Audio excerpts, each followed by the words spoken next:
Si t'es pas un spécialiste de la finance, faut absolument que tu arrêtes d'acheter des actions pures. Une action pure, c'est une compagnie publique cotée en bourse que tu achètes. Exemple, tu achètes Microsoft dans le but de faire un profit futur. Versus des FNB qui sont des fonds négociés en bourse ou des portefeuilles d'investissement qui regroupent des centaines de compagnies, voire des milliers de compagnies différentes.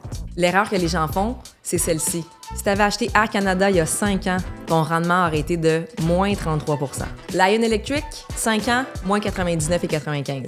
Walt Disney, une compagnie qui va super bien, mais moins 47,60 sur 5 ans aussi. Lululemon, une compagnie que j'adore et j'encourage vraiment beaucoup, moins 47,28 sur 5 ans.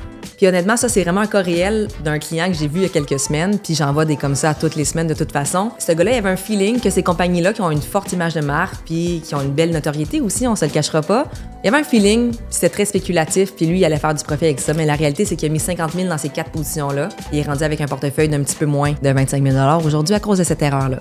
Donc, arrête d'écouter ton feeling puis ton instinct parce que clairement, ça peut te coûter vraiment très cher. À la place de ça, confie ton argent à des professionnels de la finance qui font ça dans le day-to-day, qui sont très bien diversifiés. Parce que je te donne un exemple, il y a 5 ans, si tu avais investi dans un FNB ou dans un portefeuille qui est bien diversifié, tu aurais fait à peu près un 15 % de moyenne au bâton, donc tu aurais fait 75 % au lieu de faire du moins 30 ou du moins 50.